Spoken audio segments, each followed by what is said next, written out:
ওই গ্লাসটা দেন। নবী সাল্লাল্লাহু আলাইহি সাল্লাম এরকম গ্লাসে যখন পানি পান করতেন তো 3 ঢোকে মানে 3 নিঃশ্বাসে পানি পান করতেন। প্রতিটা নিঃশ্বাস তিনি এই গ্লাসের ভিতরে ফেলতেন না, বাহিরে নিঃশ্বাস ফেলতেন। লা ইয়াতানাফাসু ফিল ইনা, নবীজি পাত্রে গ্লাসে নিঃশ্বাস ফেলতেন না। আচ্ছা তাহলে এখন আমি কি বুঝলাম? আমি বুঝলাম এটা যে নিঃশ্বাসটা আমি কেমনে ফেলমু এইটা পর্যন্ত আমার রাসূলের সুন্নাত, এখানে পর্যন্ত আমার নবীর অনুসরণ আমার জন্য সুন্নাত, আমার জন্য দরকার। এই জন্য এই ছোট্ট বিষয় একেবারে নিঃশ্বাসটা পর্যন্ত জীবনের সব কিছুর থেকে আল্লাহ নবীর থেকে নিদর্শন নেওয়া, দিক নির্দেশনা নেওয়া, এটা আমাদের দায়িত্ব। তাহলে এই মেরাজের এই ঘটনা আমি তো এক কথায় বললাম, ছোট্ট কথা, আপনারাও শুনছেন, আপনারা জানেনও, আমাদের জন্য শিক্ষা কি, আমরা কি নিলাম? অনেক কথা, আমি শুধু মোটা দাগের 2টা কথা বলতে চাই। 1 নাম্বার কথা হলো আল্লাহ তাআলা নবী সাল্লাল্লাহু আলাইহি সাল্লামকে যেই প্রেক্ষাপটে মেরাজে নিছেন ওই কথাটা বুঝাটা হলো এই, আমাদের প্রিয় নবী সাল্লাল্লাহু আলাইহি সাল্লাম কেন আল্লাহ ওনাকে মেরাজে নিলেন, এত মর্যাদা কেন দিলেন? আমাদের নবী সাল্লাল্লাহু আলাইহি সাল্লাম 40 বছর বয়সে যখন ইসলামের দাওয়াত শুরু করলেন, এই সেদিন থেকে বিরোধিতা শুরু হয়েছে। প্রথম দিনেই কি করছে? বিরোধিতা করছে। আবু লাহাব নবীজিকে মন্দ বলছে, এই বিরোধিতার সূচনাকারী।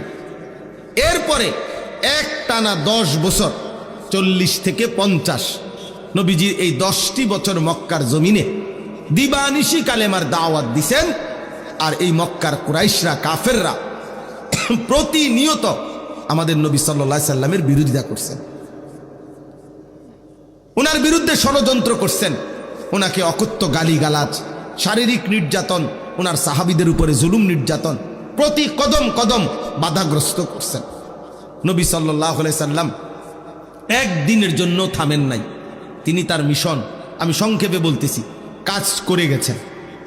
10ম বছর আইসা, নবুয়তের 10তম বছর, মানে নবীজির বয়স তখন 50। 40 বছর বয়সে শুরু করিলে তো 10 বছর পরে কত?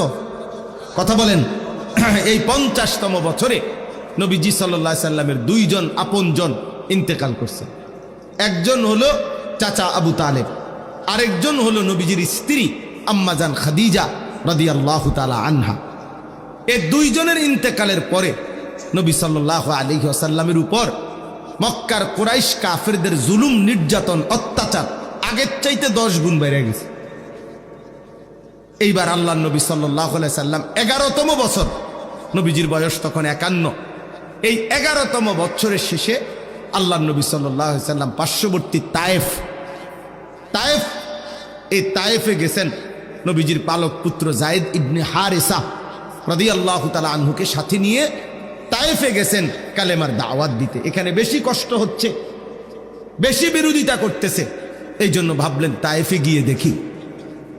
তায়েফে আল্লাহর নবী সাল্লাল্লাহু আলাইহি সাল্লাম লম্বা সময় কালেমার দাওয়াত দিছেন, কিন্তু বিনিময়ে একটি লোকও তায়েফের কালেমা গ্রহণ করেনি, বরং প্রত্যেকে দূর দূর করে নবী সাল্লাল্লাহু আলাইহি সাল্লামকে তাড়ায় দিছে। নাউযুবিল্লাহ। শেষ পর্যন্ত তায়েফের সর্দাররা তাদের বাচ্চা কাচ্চাদেরকে লাগায় দিছে। নাউযুবিল্লাহ, এই লোকটা পাগল, যত পারো পাথর মেরে তারে আমাদের তায়েফের সীমানার থেকে বের করে দাও। ছেলেরা অঝরে পাথর মারছে। পাথর মারতে মারতে আল্লাহর নবী সাল্লাল্লাহু আলাইহি সাল্লাম পাথরের আঘাতে রক্তাক্ত হয়ে তায়েফের ময়দান থেকে বের হয়ে গেছেন। তায়েফের সীমানার থেকে যখন বের হইছে, এত বেশি পাথরের আঘাত, আল্লাহর কসম বাপ, আল্লাহর নবী সাল্লাল্লাহু আলাইহি সাল্লাম, হযরত যায়েদ বলেন, নবীজির পবিত্র জুতা মুবারক এবং পায়ের তালু রক্তে জমাট বাইদা এভাবে আটকায় গেছে যে আমি জুতা খুলতে পারতেছিলাম না। হযরত যায়েদ বলেন, আমি আমার শরীরের মধ্যে নবীকে জড়ায়া ধইরা নবীজির রক্ত মুবারক আমার গায়ে মাখতে লাগলাম, আর আমি চোখের পানি ফেলতেছিলাম যে ইয়া রাসূলুল্লাহ, ওই জাতির কি হবে যে জাতি তাদের নবীকে এইভাবে রক্ত ঝরিয়েছে, এইভাবে রক্ত ঝরিয়েছে। আল্লাহর নবী সাল্লাল্লাহু আলাইহি সাল্লাম এই রক্ত মাখা দেহ নিয়ে তায়েফের সীমানা থেকে বের হয়ে নাখলা একটি জায়গায়, একটি খেজুর এবং আঙ্গুরের বাগানে আশ্রয় নিছে।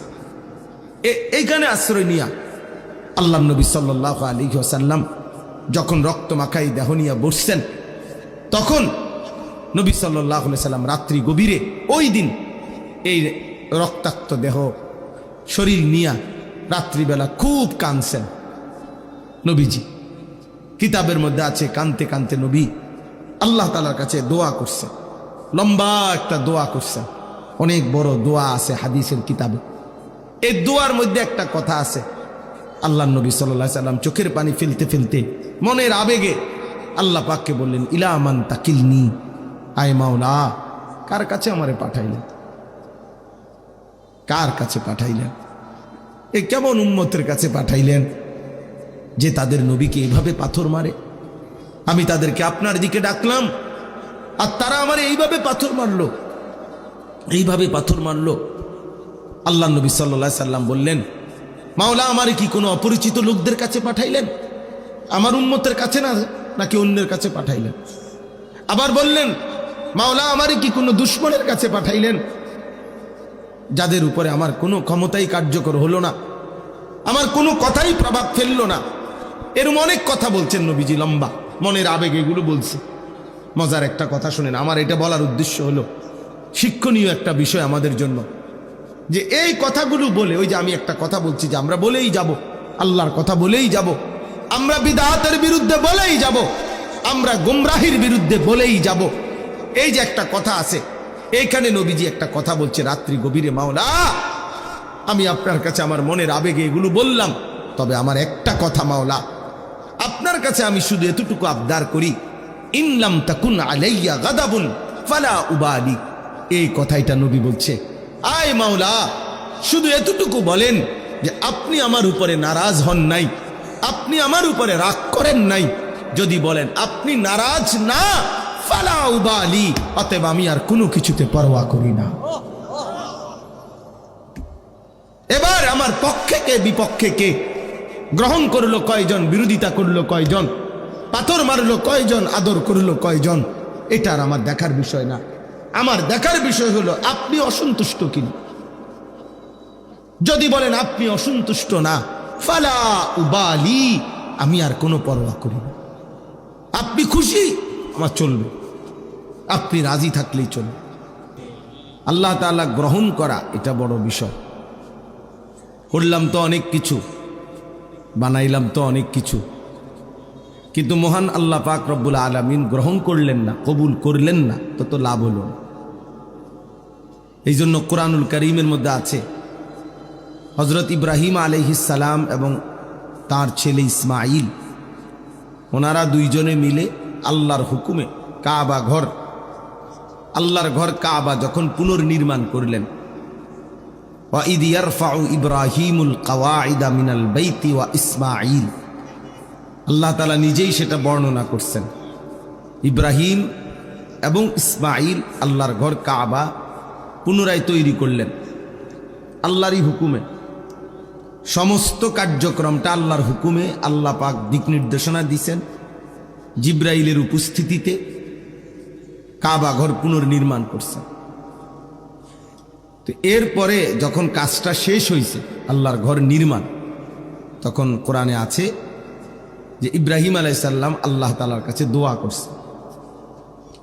এই দোয়ার মধ্যে বলছেন, রব্বানা তাকাব্বাল মিন্না ইন্নাকা আনতাস সামিউল আলিম। এই কথাটা বলতে চাচ্ছি। ইব্রাহিম আলাইহিস সালাম বললেন, আল্লাহ আপনি আমাদের এই খেদমতটুকু কবুল করে নেন। রব্বানা তাকাব্বাল মিন্না, আপনি কবুল করে নেন। এই যে কথাইটা, এটা হলো বড় বিষয়, যে আল্লাহ আপনি আমাদের এই আপনার ঘর নির্মাণের এত বড় মহান খেদমত। তো খেদমত তো অনেক বড়, ঠিক আছে বুঝলাম, কিন্তু আপনি গ্রহণ করলেন কিনা সেটা হলো দেখার বিষয়। এই জন্য আল্লাহর কাছে আলাদাভাবে দোয়া চাইছে, আল্লাহ আমাদের এই খেদমতটুকু তাকাব্বাল, আপনি গ্রহণ করে নেন, আপনি গ্রহণ করে নেন। এই জন্য আমরা প্রত্যেকেই নিজেদের সমস্ত নেক আমলের ক্ষেত্রে আল্লাহ তাআলার কাছে দোয়া করা বেশি বেশি, যে আল্লাহ আপনি গ্রহণ করে নেন, আপনি কবুল করে নেন। এটা মুমিনের জন্য, ইমানদারের জন্য বড় বেশি জরুরি। খুব বেশি পরিচিতি অপরিচিতি এটা কোনো বিষয় না। কাউরে কেউ অনেক মানুষ চিনে, কাউরে কম মানুষ চিনে, এর মধ্যে আহামরি তেমন কিচ্ছু আসে যায় না। একজন মনে করেন 10,000 মানুষের সামনে বয়ান করলো, আরেকজন 10 জনের সামনে, কোনোটাই সফলতা ব্যর্থতার কিছু নেই। 10,000 শ্রোতা হইলে উনি সফল, 10 জন হলে উনি ব্যর্থ, এমন কিছু না। কোরআন সুন্নাহ ইসলামের দৃষ্টিতে এটা কোনো বিষয় না। ইসলামের দৃষ্টিতে মূল বিষয় হলো আল্লাহ তাআলা গ্রহণ করা, আল্লাহ তাআলা কবুল করা। 10,000 মানুষ 10 লাখ মানুষের সামনে বলল, কিন্তু মহান আল্লাহ পাক কবুল করলেন না, তো কোনো লাভ নেই। আবার 10 জনকে বলছে, একজনকে বলছে, আল্লাহ তাআলা গ্রহণ করে নিয়েছেন, সেটা বহুতই দামি, সেটা বহুতই উঁচা খেদমত। এই জন্য পরিচিতি অপরিচিতি জনপ্রিয়তা এগুলো কোনো বিষয় না, বিষয় হলো আল্লাহ তাআলা গ্রহণ করা। কোরআন শরীফে মনে করেন 25 জন নবী রাসূলের নাম আছে, 25 জন। কতজন?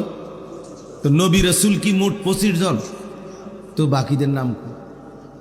পৃথিবীর অন্যান্য কিতাবের মধ্যেও এই নবীদের নাম নাই, আরও নাই তো শতখানিক মিলাইলেও কষ্ট হবে।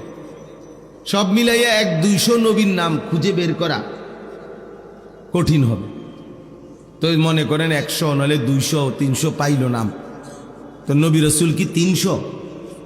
তো 1,24,000, 2,24,000 নবী রাসূল, কিংবা তার চাইতে বেশি কম হতে পারে। তো এই লক্ষের চাইতে বেশি নবী এবং রাসূলের নাম পৃথিবীর কারো কাছে জানা নাই, কোনো কিতাবে নাই, উল্লেখ নাই। তো ওনারা ব্যর্থ, কি বলেন? এইটা আমি বুঝাইতে চাই, এটা কোনো বিষয় না। আল্লাহ তাআলা নবী সাল্লাল্লাহু আলাইহি সাল্লামকে হজ করতে বলছেন। তো নবীজি যখন হজ করছেন 10ম হিজরিতে বিদায় হজ, 1.25 লক্ষ সাহাবীর সামনে বিদায় হজ্জে এরকম ভাষণ দিয়েছেন আরাফাতের ময়দান। 1.25 লাখ কত? 1,25,000। তো পৃথিবীর কোনো কিতাবে 10,000 সাহাবীর নামও নাই, 5,000 সাহাবীর নামও নাই, একেবারে বাড়ি চালান দিয়েও পাওয়া যাবে না। বুঝছেন নাই কথা? পাওয়া যাবে না। তাইলে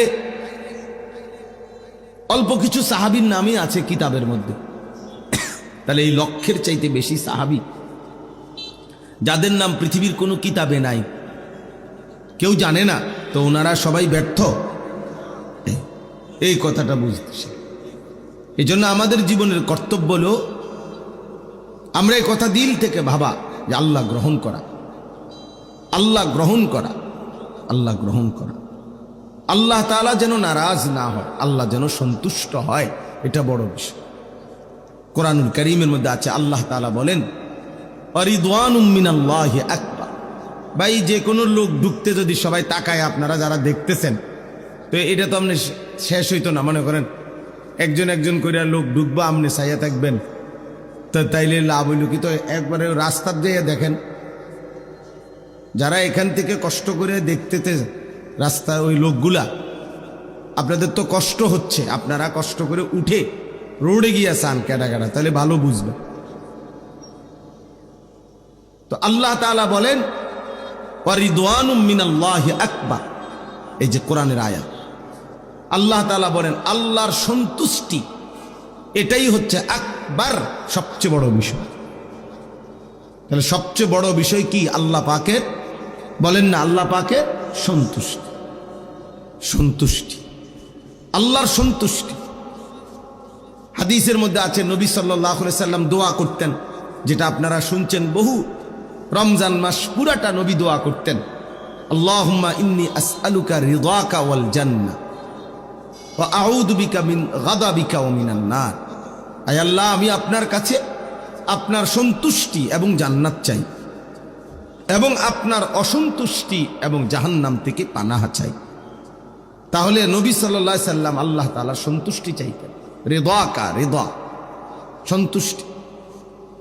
কোরআন শরীফে আছে আল্লাহ তাআলা হাসরের ময়দানে নেককার, ইমানদার, প্রিয় বান্দা যারা, পবিত্র আত্মার অধিকারী তাদেরকে ডাক দিবেন, ইয়া আইয়াতুহান নাফসুল মুতমাইন্নাহ, হে আমার পবিত্র আত্মার অধিকারী বান্দাগণ, ইরজিই ইলা রাব্বিক, তোমরা তোমাদের রব মহান আল্লাহ কাছে পাকের কাছে ফিরে আসো।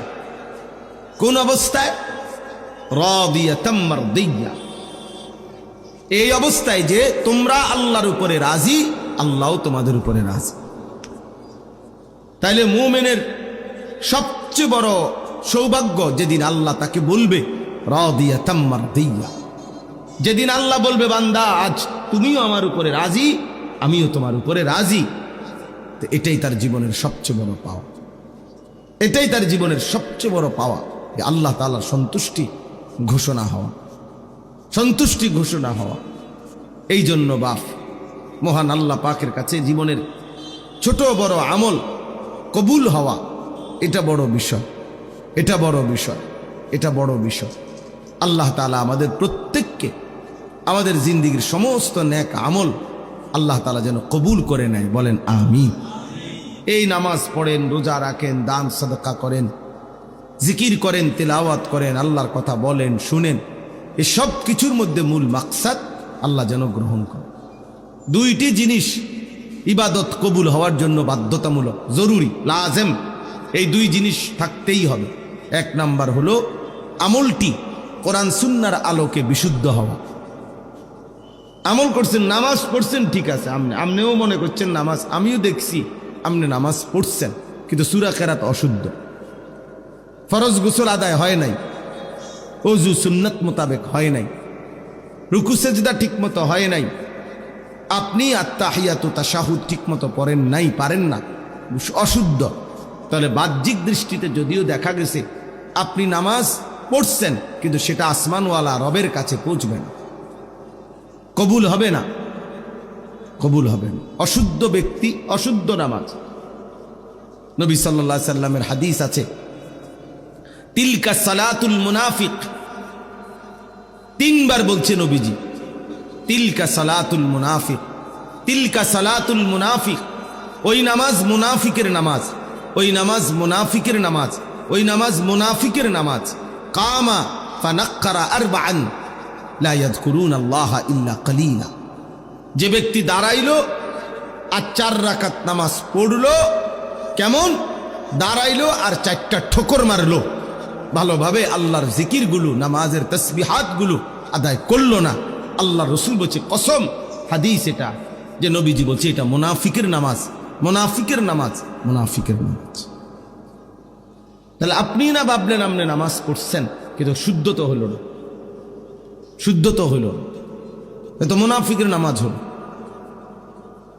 হাদিসের মধ্যে আছে এটা, আল্লাহ নবী, আল্লাহ পাক কোরআনে বলছে মুনাফিকের চিহ্ন, হাদিসেও আছে, কোরআনেও আছে।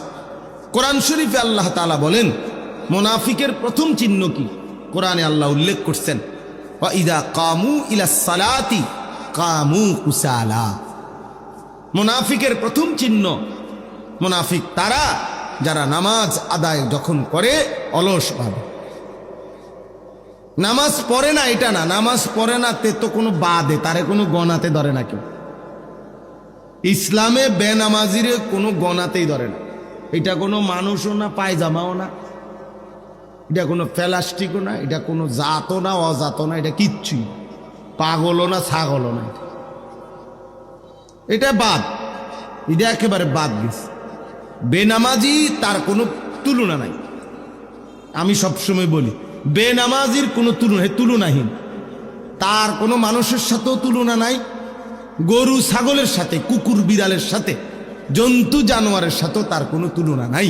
কারণ তারে যদি মানুষের সাথে তুলনা হবে না, কারণ মানুষকে আল্লাহ বানাইছে ইবাদতের জন্য, তো সে যেহেতু ইবাদত করে না, তো সে মানুষ না। তারে জানোয়ারের সাথেও তুলনা দেওয়া যাবে না, কারণ জানোয়ার প্রতিবাদ করে বলবে আল্লাহ আমার সাথে তারে তুলনা দিল কেন, আমারে তো আপনি সেজদা দিতে বলেন নাই, এই জন্য আমি কুকুর সেজদা দেই নাই, কিন্তু অরে তো আপনি সেজদা দিতে বলছেন, তবুও সে দিচ্ছে না, তো আমার লগে তার বলল কেমনে? কথা বলেন নাই? কুত্তারে তো সেজদা দিতে কয় নাই, গরুরে তো বলে নাই, তাইলে বেনামাজি মানুষের লগেও তার তুলনা হয় না, ছাগলের লগেও তার তুলনা হয় না, কুকুর বিড়ালের সাথেও তার তুলনা হয় না, তার কোনো তুলনা নাই। হে তুলনাহীন, হে কি বলে হেরে হেরে জিঙ্গান, তুই কি তা তুই কর। আমি কি লেগে করতাম? আমি টোয়া ফাই না, তোমারে কি করতাম? তোমারে কি প্লাস্টিক করলে ভালো হয়, না পলিথিন করলে ভালো হয়, না হাফ প্যান্ট, না ফুল প্যান্ট? আমি এটা পাই না, না পাইলে আমি করতে করতাম। আপনি কি আমার জোর করে কয়বেন? আমি তো জানি না। এই জন্য বেনামাজির কোনো পরিচয়ই নাই। তো নামাজ পড়ে কিন্তু অলস ভাবে, খামখেয়ালি করে, আল্লাহ বলছে এটা মুনাফিক, এটা মুনাফিক। তাহলে চিন্তা করে দেখেন, চিন্তা করে দেখেন। তাহলে এই জন্য বললাম, কোরআন শরীফ আছে ফাখালাফা মিন বাদিহিম খালফুন আদাউস সালাহ ওয়াত্তাবাউশ শাহাওয়াত ফাসাউফা ইয়ালকাউনা গাইয়া। আল্লাহ বলেন একদল উত্তরসূরি হবে যুগে যুগে নিকৃষ্ট, একদল প্রজন্ম হবে যুগে যুগে নিকৃষ্ট প্রজন্ম। প্রত্যেক যুগে কিছু জেনারেশন এমন হবে যারা নিকৃষ্ট জেনারেশন। তারা কারা? যাদের দুইটা অভ্যাস। এক, আদাউস সালাহ, তারা প্রতিনিয়ত তাদের নামাজকে নষ্ট করে দেয়। এখানেও নামাজ পড়ে না, এটা না, তাফসীরে মাআরিফুল কোরআন এটার ব্যাখ্যা আছে। নামাজের যত হুকুম হাকাম এগুলো যথাযথভাবে আদায় করে না, আদায় করে না, এটাকেই বলে নামাজকে নষ্ট করে দেয়। ওয়াত্তাবাউশ শাহাওয়াত, এবং নিজের মনের ইচ্ছা মতো চাহিদা মতো চলে, নিজের মনে যা চায়, শাহওয়াত মনের কামনা বাসনা, মনের ইচ্ছা আকাঙ্ক্ষাকেই শুধু অনুসরণ করে। আল্লাহ বলেন এমন নিকৃষ্ট প্রজন্ম, প্রত্যেক যুগের এই নিকৃষ্ট মানুষগুলোকে আমি আল্লাহ জাহান্নামের সবচেয়ে নিকৃষ্ট গর্ত, সবচেয়ে বেশি আযাবের গর্তের নাম হলো গাই। এই গাই নামক গুহার মধ্যে, গর্তের মধ্যে জাহান্নামে তারে ছুঁড়ে মারবে। ফাসাউফা ইয়ালকাউনা গাইয়া। তাইলে আল্লাহ তাআলা বলছেন বাপ, যে নামাজ নষ্ট করে, সুন্দরভাবে নামাজ পড়ে না, সে নিকৃষ্ট জেনারেশন। কোন রকম বললে হইতো না। আমরা আমাদের দেশের সাধারণ আও মাইতো না চাই হুজুর, আমরা কোনো আপনার লগে ফাটতাম না, আপনার গমতো কোন রকমে আল্লাহ বিল্লাহ করে কুদুর কবরে না যাও কা। আপনার কে বলছে কোন রকমে কবরে যাইতে? আপনার কোন রকমে দুনিয়ার থাকেন, আরো দুগা আপেল খাইতেন পারবেন। কোন রকমে দুনিয়ায় থাকেন, আরো 2 খিলি পান খাইতেন পারবেন। কান কোন রকমে চেষ্টা করে টাঙ্গাইয়া থুয়ে রাখতো কনফলাইন, যে কোন রকমে দুনিয়াতে রাখিস, আমার কবরে দিস না। কবরে কোন রকম যাইতে বলে নাই, আপনি বললে হবো নাকি? কবরে বলছে পূর্ণ ইমানদার হইয়া যাইতে, কবরে বলছে পূর্ণ মুসলমান হয়ে যেতে। কোন রকম যাইতে বলছে আপনার মিয়া? তা আপনি দিকন কোন রকমে আল্লাহ বিল্লাহ করে কবরে যাইতে লিখছে, কোন রকমে যাবেন কেন? আল্লাহ বিল্লাহ কোন রকমে করবেন কেন? আল্লাহ তো আল্লাহই, এটা আবার কোন রকম কি? এই জন্য এটা বললাম আর কি, অনেক আয়াত দিয়া দলিল দেওয়া যাবে, যেখানে কথা বোঝার উদ্দেশ্য কোনো আমল কবুল হওয়ার জন্য কোরআন সুন্নাহ মতে বিশুদ্ধ হইতে হবে। যেমন একটা উদাহরণ দিলাম, নামাজ। অসংখ্য মুসল্লি আপনারা নামাজ পড়েন খামখেয়ালি, ঠিক মতো রুকু সেজদা উজু গোসল হয় না। 4 রাকাত সুন্নত নামাজ পড়ে 1 মিনিটও লাগে না, 1.5 মিনিটও লাগে না। 100টা দানার তাসবিহ পড়ে 33, 34 বার, হায় হায় 1 মিনিটও লাগে না। কি দ্রুত পড়ে ফেল, সুবহানাল্লাহ সুবহানাল্লাহ সুবহানাল্লাহ সুবহানাল্লাহ সুবহানাল্লাহ, এত দ্রুত। এগুলো এমন করেন কেন? আপনি কি কোনো কামে যাবেন না চুরিত যাবেন? আপনার সমস্যা কি? এরকম করার কি আছে? বয়স্কদের এই বদভ্যাস বেশি। নওজোয়ান তো তাসবিহ পড়েই না, আর বয়স্ক যেগুলা পড়ে এরা এরকম করে শুধু, মানে 1 মিনিটের মধ্যে এটারে মনে করে যত দ্রুত শেষ করতে পারবো তত নেকি। না না, যত আস্তে, যত যত্ন করে, যত শুদ্ধ করে, যত ধীরে ধীরে পড়বে তত নেকি বেশি। কোরআন হাদিসে আছে কিয়ামতের দিন, এই ভাই এই লাইট এটা নেবেন, এই লাইট, এই বেটা অপদার্থ কথা। এই আল্লাহ তাআলা বলেন, হাদিসে আছে আল্লাহ তাআলা বলবেন কিয়ামতের দিন, ইকরা ওয়ারাত্তিল ইকরা ওয়ারতাকি ইউকালু লিসাহিবিল কোরআন। আল্লাহর কোরআন যারা পড়তো নিয়মিত, কোরআন যারা পড়েছে, মুখস্থ করেছে, কোরআন যারা জীবনভর আগলাইয়া রাখছে, তাদেরকে আল্লাহ বলবেন ইকরা ওয়ারতাকি, আমার বান্দা আজ হাসরের মাঠে কোরআন পড়ো আর জান্নাতের উপরের দিকে উঠতে থাকো। তবে ওয়ারাত্তিল কামা কুনতা তুরাত্তিলু ফিদ দুনিয়া, এভাবে পড়ো ধীরে ধীরে, তার তিলের সাথে, যেভাবে তুমি দুনিয়াতে আস্তে আস্তে ধীরে ধীরে সুন্দর করে পড়েছিলে আমারে খুশি করার জন্য, আজ এভাবে পড়ো। তো হাসরের ময়দানেও আল্লাহ চাইবেন কোরআন আস্তে পড়ো, যত্ন করে পড়ো, তার তিলের সাথে পড়ো। আপনি দিলে তাবাতি দাবি লাহু তাবা মাগনানু ওয়া মা কাসাব সাইজনান তারাবি উমরা তাম্মানা তারাতা ফি জিদা ব্লুমি মাসাদ আল্লাহু আকবার সুবহানাল্লাহ সামিআল্লাহু লিমান রব্বানা লাকাল আল্লাহু আকবার। দিকিটা দি নামাজ এটা মস্কারি না করলে, এগুলো মস্কারি না করলেন নি এরকম নামাজ আপনাদের কে বললো? এটা আল্লাহ তারা তো বলছে এটা মুনাফিকের নামাজ, নবী তো বলছে এটা মুনাফিকের নামাজ, আল্লাহ তো বলছে আরে জাহান্নামে ছুঁড়ে মারবো আমি।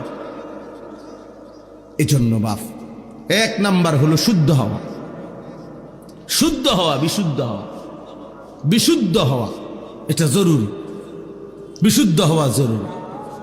2 নাম্বার হলো, এই কথাটা বলেই শেষ করছিলাম, এটা এই প্রসঙ্গটা, যে আল্লাহর কাছে কবুল হওয়ার জন্য 2 জিনিস জরুরি। এক, কি হওয়া? বিশুদ্ধ হওয়া। বলেন তো কি হওয়া? আবার বলে, কিসের আলোকে বিশুদ্ধ হবে? কোরআন সুন্নাহর আলোকে। কিসের আলোকে? হ্যাঁ, কোরআন সুন্নাহর আলোকে বিশুদ্ধ। আমার তো বড় সুন্দর লাগে না, আমনের তো সুন্দর লাগবে হইতো না, আমনের তো সুন্দর, অসুবিধা কি? না অসুবিধা আছে, কোরআন সুন্নাহর আলোকে হইতে হবে। আমনের থেকে সুন্দর লাগলে হবে না, আপনার থেকে সুন্দর লাগলে হবে না। রাসূলুল্লাহ সাল্লাল্লাহু আলাইহি ওয়াসাল্লামের সুন্নাহ এটার মাধ্যমে হইতে হবে। আচ্ছা, তো 2 নাম্বার হলো যেটা বলতেছিলাম, প্রত্যেকটি আমল আল্লাহর কাছে কবুল হওয়ার জন্য 2টা শর্ত হলো বাধ্যতামূলক, আল্লাহর জন্য হওয়া, ইখলাস। আল্লাহর জন্য হইতে হবে। আমল শুদ্ধ ঠিক আছে, কোরআন শরীফ পড়াও সুন্দর ঠিক আছে, কিন্তু মানুষকে দেখানোর জন্য, লোক দেখানো, মানুষকে খুশি করাই মাকসাদ, টাকা রোজগার করাই মাকসাদ, দুনিয়া কামাই করাই মাকসাদ। আল্লাহ আমারেও মাফ করেন। তো এটা ইখলাস হইল না, আল্লাহর জন্য হইল না, আল্লাহর জন্য হইতে হবে। ইন্না সালাতি ওয়া নুসুকি ওয়া মাহইয়ায়া ওয়া মামাতি লিল্লাহি রাব্বিল আলামিন, নিশ্চয়ই আমার নামাজ, আমার সমস্ত ইবাদত, আমার জীবন, আমার মরণ শুধুই মহান আল্লাহ পাক রব্বুল আলামিনের জন্য। লিল্লাহ, কার জন্যে? লিল্লাহ, আল্লাহর জন্য, আল্লাহর জন্য। ওয়ালিল্লাহি আলান নাসি হিজ্জুল বাইত মান ইসতাতা ইলাইহি সাবিলা, আল্লাহ নিজে বলছে তোমাদের সামর্থ্যবানদের উপরে আল্লাহর ঘরের হজ আল্লাহর জন্য ফরজ করা হলো, এই আল্লাহর জন্য। কার জন্যে? ওয়ালিল্লাহি, ওয়ালিল্লাহি, আল্লাহর জন্য। নবীজি বলছে মান আহাব্বা লিল্লাহ ওয়া আবগাদা লিল্লাহ ওয়া আতা লিল্লাহ ওয়া মানা লিল্লাহ, যে আল্লাহর জন্য কাউকে ভালোবাসলো, যে আল্লাহর জন্য কারো বিরোধিতা করলো, যে আল্লাহর জন্য কাউকে কিছু দান করলো, যে আল্লাহর জন্য কাউকে কিছু দিল না গুনার কাজে, যে আমার আল্লাহ নারাজ হবে, আমি এই গুনাহের কাজে তোমাকে দেব না। আল্লাহ রসুল বলেন এই যে আল্লাহর জন্য করলো, লিল্লাহ লিল্লাহ লিল্লাহ 4 বার বলছে নবী শব্দটা। মান আহাব্বা লিল্লাহ ওয়া আবগাদা লিল্লাহ ওয়া আতা লিল্লাহ ওয়া মানা লিল্লাহ, আল্লাহর জন্য। লিল্লাহ মানে কি? ওই যে লিল্লাহ বোর্ডিং কোন, এই শব্দটা আর কি, লিল্লাহ, আল্লাহর জন্য। তো আল্লাহর জন্য করলো, ফাকাদ ইস্তাকমালাল ঈমান, নবী সাল্লাল্লাহু আলাইহি সাল্লাম বলেন তার ঈমান পূর্ণ হয়ে গেল, ঈমান পূর্ণ হলো, তার ঈমান পূর্ণ হলো। অতএব এটা জরুরি বিষয়। তাইলে আমি আপনাদের সামনে যেই প্রসঙ্গটা প্রথম শুরু করেছিলাম, কি ছিল এটা? যে পরিচিতি অপরিচিতি, অনেক মানুষ চিনা অচেনা, এটা কোনো বিষয় না। এটা কি মূল বিষয়? না, মূল বিষয় কি? আল্লাহ গ্রহণ করা, আল্লাহর কাছে কি হওয়া? বলেন না, কবুল হওয়া। আল্লাহর কাছে কি হওয়া? বলেন, কবুল। আর আল্লাহর কাছে কোনো আমল কবুল হওয়ার জন্য কয়টি জিনিস জরুরি? দুইটি। এক নাম্বার, কোরআন সুন্নাহর আলোকে কি হওয়া? বিশুদ্ধ হওয়া। দুই নাম্বার, আল্লাহর সন্তুষ্টির জন্য হওয়া। ফালিয়ামাল আমালান সালিহা, এক আয়াতে আল্লাহ এটা বলে দিছে, ফামান কানা ইয়ারজু লিকা রাব্বিহি, আখিরাতে যারা তোমরা আল্লাহর সাক্ষাৎ চাও, জান্নাত চাও, তোমাদের দুইটা জিনিস খেয়াল রাখতে হবে। ফালিয়ামাল আমালান সালিহা, তার প্রতিটি আমল যেন হয় বিশুদ্ধ আমল। আর ওয়ালা ইউশরিক বিইবাদাতি রাব্বিহি আহাদা, আল্লাহর ইবাদতে আল্লাহর সাথে কাউকে শিরিক করা যাবে না, মিশানো যাবে না, শুধুই আল্লাহর জন্য করতে হবে। আল্লাহ বলেন এই দুই জিনিস ঠিক করে আইবা। এক, বিশুদ্ধ আমল। দুই, আমি আল্লাহর জন্যই শুধু আমল। তাহলে আমি আল্লাহ আমার দিদার জান্নাতে তোমাকে দান করব, আমি তোমাকে আমার সাক্ষাৎ দেব, আমি তোমাকে আমার সাক্ষাৎ দেব, তুমি আমাকে দেখবা। ইলা রব্বিহা নাদিরা, আল্লাহ কোরআনে বলছে বান্দা দুই চোখে আমি আল্লাহকে সচক্ষে দেখবে। সুবহানাল্লাহ, আল্লাহকে দেখবে। এই জন্য বাপ আমরা আমাদের আমল দেখেন, আমাদের কওমি উলামায়ে কেরাম, আপনাদেরকে বুঝার জন্য বলি বাবা, ঝগড়ার জন্য না। আমাদের এই কওমি মাদ্রাসার আলেমরা যুগ যুগ ধরে আমাদের এটা নীতি, আমরা কুফরের বিরুদ্ধে, শিরিকের বিরুদ্ধে, বিদআতের বিরুদ্ধে আমরা দিবানিশি বলি। আমাদের পূর্বপুরুষরাও বলেছেন, আমাদের আগে আমরাও বলি। আমরা বিশ্বাস করি যে কোরআন সুন্নাহর খিলাফ কোনো কাজ আখিরাতে কাঙ্ক্ষিত কোনো ফলাফল আনবে না, ফলাফল আনবে না। যত সুন্দরে লাগো, একের মানুষের ডুইলে ফেরা যাক, মানুষের একের কাইন্দা গইরে এলাক, শিক্ষার যোগ মানুষ বলে যে না, মানুষ একের শিক্ষারে মাথা আলগি দিয়ে লাইছে বা রাস্তা আলগি দিয়ে লাইছে, না, শিক্ষার দিলে হইতো না, মানুষ গইরাইলে হবে না, কোরআন সুন্নাহ মতো হইতে হবে, কোরআন সুন্নাহ মতো হইতে হবে। এইটা আমরা বলি। এই জন্য আমরা অসংখ্য বিষয়ের ক্ষেত্রে আমরা এটা বলি যে এটা শিরিক। আমরা অনেক আমলের ব্যাপারে বলি যেটা বিদআত, আর তখনই আমরা গালি শুনতে হয়। কিন্তু আমাদেরও সিদ্ধান্ত এটা, আমার কিছু করার নাই। আপনি আমারে গাইলান নইলে কইনান, কিন্তু আমাকে তো বলতেই হবে। এটা আমাদের ইলমের জিম্মাদারি, এটা আমাদের ইলমের আমানত। কিছুই করার নাই আমাদের। বিশ্বাস করেন আসলেই কোনো উপায় নাই, কোনো উপায় নেই। যেটা সুন্নাত না, যেটা রাসূলুল্লাহ সাল্লাল্লাহু আলাইহি ওয়াসাল্লামের তরিকা না, যেটা সাহাবায়ে কেরামের তরিকা না, আমরা এটা বেদাত বলেই যাব। আপনি আমারে কি কইছেন গাল্লি দিয়া, এটা আমার শোনার দরকার নেই। আপনি কোন আমারে ওহাবি, ওহাবির আব্বা, ওহাবির চাচা, ওহাবির শালা, ওহাবির দুলাভাই, ওহাবির খালু, ওহাবির দাদা, ওহাবির স্বাস্থ্য ভাই, ওহাবির বঞ্জামাই, তুই যেটা মনে করি এটা কবে না, তুই বেটা তুই কবে না, তারও কিছু থাকলে কবে না, ওহাবির 14 গোষ্ঠী কবে না তুমি। অবশ্য আমার কইলে কোনো কিছু করার নাই ভাই, তুমি কইতারো, তুমি শিক্ষারে যদি মাইকো নামাও, আমার পক্ষে আর কিছু করার নাই, কারণ আমি বলতেই হবে এটা বিদআত, এটা আমার ইলমের আমানত, এটা আমার ইলমের আমানত। আমাকে কোনো উপায় নেই স্যার। হুজুর যে যেটা করে মাইতেন না, যে যেমনে চলে চলতে দেন, ফেতনা করেন। আমি অনেক জায়গায় বলছি, মিয়া যে যেমনে যেটা করে তার কাউরে কিছু না বলা, এটাই তো মূল ফেতনা। ফেতনাই তো এইটা বেটা, ও কাউরে কিছু কইতো না, যে যেমনে যেটা করে। তো যে যেমনে যেটা করলে কোরআন শরীফের আর দরকার কি, রাসূলের আর দরকার কি, কোরআন সুন্নাহর আর দরকার কি? যে যেটা করে এটাই করুক। তাহলে কথা বুঝেন নাই কথাটা? হ্যাঁ, যে যেটা, কেউ পাঞ্জাবি এমনি বাও ফরবো, কেউ উল্টাইয়া ফরবো, তো অসুবিধা কি? কেউ গেঞ্জি মাথা দিয়ে লাগবে, অসুবিধা কি? যে যেটা করে আমার সমস্যা কি? এটা বুঝি কোনো কথা হইলো? যে যেটা করুক, চলতে দেন, ফেতনা করেন, এটা মনি ফেতনা। আমি এক জায়গায় বিয়ে পড়াইতে গেছি, আমার পরিচিত জন বেটা, আমি বললাম এভাবে সুন্নাত তরিকার বিয়া, হেইতে স্যুট পরা, টাই পরা, কোট পরা। হে কয় হুজুর এখন এই সমস্ত বিষয় নতুন করে বলিয়া ঝামেলা করতেন যাইয়েন না, যেটা চলতেছে এভাবে চলতে দেন। পরে আমি বললাম দেখেন, এটা তো অবশ্যই যুক্তিসঙ্গত কথা, যেহেতু আমারটা এখন ঝামেলা লাগতেছে আপনার কাছে, মেহেরবানি করে বিয়েটা আমনে পড়াইলেই ভালো হয়। আমি আলহামদুলিল্লাহ ভাত খাইছি, ভাতের বুঝ হইয়া গেছে আমার। হ্যাঁ, আমি ওই সময় খানা খাইয়া লাইছি আর কি, আল্লাহ দয়া করছে আমি ভাত খাইয়া লাইছি। তাই বলে আমার খানার বুঝ হইছে ভাই, আমার কোনো আপত্তি নাই, আমিও ঝামেলা করতে চাই না, আমি তোরে যাই আমনে কম, আমরা কি আর এটা পারিনি যে। তা আমি বললাম আপনি পণ্ডিতি করলেন কি বিষয়ের উপরে, আপনি চিনছেন না মানুষ? হ্যাঁ, পাগলামি সব জায়গায় আছেন, চালাকি সব জায়গায় মাতবুরি করতে নাইছেন। তাহলে সে কিছুই জানো না, তুমি মূর্খ বেটা। তুমি বলতে আসো যেটা চলতে সেটা চলতে দেন, তো এটা নি ঠিক নাকি কোরআন সুন্নাহ পেশ করা এটা সঠিক? এই জন্য এটা জরুরি বিষয়। আমরা উলামায়ে